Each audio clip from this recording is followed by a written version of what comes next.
आज की इस वीडियो में हम आपको इसी के बारे में इन्फॉर्मेशन देने वाले हैं। और कुछ लोगों की क्वेरी थी कि जो कंपनी होती है वहाँ पे एक्सेल में या फिर वर्ड में कौन कौन से काम होते हैं, इसके बारे में बताइए। तो आज हम आपको इसके बारे में भी बताएंगे। सो बेसिकली आज की इस वीडियो में जो आपके साथ नॉलेज शेयर करने वाले हैं, इससे आपको जॉब पाने में और जॉब को करने में बहुत ही सहायता मिलेगी। So let's start. पहली बात तो हम देखते हैं कि जो कंप्यूटर पे जॉब्स होती हैं वो कितने टाइप की हैं। तो आप जानते हैं कि जो कंप्यूटर फील्ड है इसमें कंप्यूटर पे कई प्रकार की जॉब्स होती हैं, बट हम यहाँ पर कुछ जॉब्स के बारे में देख लेते हैं। जैसे कि डेटा एंट्री ऑपरेटर या फिर कंप्यूटर ऑपरेटर, या फिर आप लोग किसी हॉस्पिटल में या फिर होटल में या फिर किसी वेयर हाउस में, किसी शॉप पे या फिर टेली कंपनी में आप जॉब करने जा रहे हैं एज आ कंप्यूटर यानी कंप्यूटर पे। या फिर आप लोग बैक ऑफिस के लिए जा रहे हैं, या फिर अकाउंटिंग के लिए, web developer, hardware engineer, software engineer, web developer, database administrator. तो ये कई प्रकार की जॉब्स होती हैं जो कि कंप्यूटर से संबंधित हैं।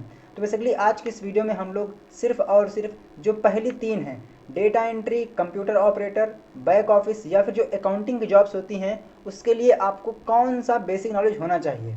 आप जानते हैं कि जो कंपनीज होती हैं बड़ी बड़ी, उनका अपना सॉफ्टवेयर है जहाँ पे आपको उनके सॉफ्टवेयर पे काम करना होता है, लेकिन उसके अलावा भी आप लोगों को कुछ बेसिक नॉलेज होना चाहिए। आइए देखते हैं। तो जो कंप्यूटर बेसिक नॉलेज है उसको हमने यहाँ पर दो पार्ट में डिवाइड कर दिया है। पहला है बेसिक और दूसरा है मॉडरेट। अगर आप लोगों को जो बिल्कुल बेसिक है वो तो आपको आना ही चाहिए, जैसे कि कंप्यूटर को स्टार्ट कैसे करते हैं, उसको रीस्टार्ट कैसे करते हैं, शट डाउन कैसे करते हैं। क्योंकि कभी कभी देखा गया है, क्योंकि मैं एक कंपनी में जॉब कर चुका हूँ या मैं करता भी हूँ, अभी प्राइवेट जॉब कर रहा हूँ। तो ऐसे में क्या होता है कि कुछ जब नए बंदे आते हैं तो उन्होंने सीखा होता है डेस्कटॉप पे, तो उनको लैपटॉप, अगर वो लैपटॉप पे सीखते हैं तो वो डेस्कटॉप को ओपन यानी स्टार्ट और शट डाउन नहीं कर पाते हैं। तो आप लोगों को लैपटॉप और डेस्कटॉप, जिसको हम बोलते हैं पीसी, इसको स्टार्ट करना, रीस्टार्ट करना और शट डाउन करना आना चाहिए। जो डॉक्यूमेंट होता है उसको स्कैन कैसे करते हैं, उसको प्रिंट कैसे करते हैं, ये भी आपको मालूम होना चाहिए। कभी कभी क्या होता है कि कुछ कंपनीज़ में कोई डेटा होता है या कोई काम होता है जो कि आपको इंटरनेट के थ्रू करना होता है। तो ऐसे में आपको रिक्वायरमेंट होती है इंटरनेट की। तो आप लोगों को कंप्यूटर या फिर लैपटॉप को इंटरनेट से कैसे कनेक्ट करना है, यानी यूजिंग वाईफाई या फिर मॉडेम, तो ये भी आपको मालूम होना चाहिए। देन इसके बाद जो एंटीवायरस है उसको कैसे यूज़ करते हैं कंप्यूटर में, ये आपको आना चाहिए। और साथ ही बेसिक हार्डवेयर के बारे में आपको जानकारी होनी चाहिए कि मान लीजिए कोई कीबोर्ड नया आ गया, ख़राब हो गया, तो उसको किस पोर्ट पे लगाना है, तो ये आपको मालूम होना चाहिए। अगर आपको किसी भी टॉपिक को लेकर दिक्कत हो तो आप कमेंट कर दीजिएगा, तो हम आपको उसकी वीडियोस प्रोवाइड करा देंगे। देन आपका आता है मॉडरेट लेवल का। देखिए, अगर आप कंप्यूटर में जॉब करने जा रहे हैं तो ये आपको मालूम होना चाहिए, जैसे कि कॉमन कीबोर्ड शॉर्टकट की। आप जानते हैं कि undo, redo, copy, cut, paste, ये सब आपको मालूम होनी चाहिए, जो बिल्कुल बेसिक लेवल की हैं। देन इसके बाद ऑफिस सूट, चाहे आपका एमएस ऑफिस हो, लिब्रे ऑफिस हो, अधिकतर जो कंपनीज होती है वहाँ पे काम आपका एमएस ऑफिस में ही होता है।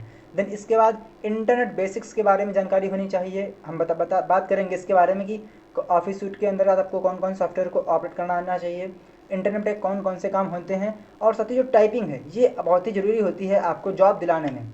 देन इसके बाद हम बात करते हैं कि जो आपका मॉडरेट लेवल का नॉलेज है उसमें आपको क्या क्या मालूम होने चाहिए। तो सबसे पहले आपको कॉमन कीबोर्ड शॉर्टकट की, जो कीबोर्ड की शॉर्टकट कीज हैं जो बिल्कुल बेसिक लेवल की हैं, उनके बारे में आपको मालूम होना चाहिए। अगर हम बात करें ऑफिस सूट के बारे में, तो आप लोगों को M S Word, M S spreadsheet और पावर पॉइंट, इनके बारे में नॉलेज होना चाहिए।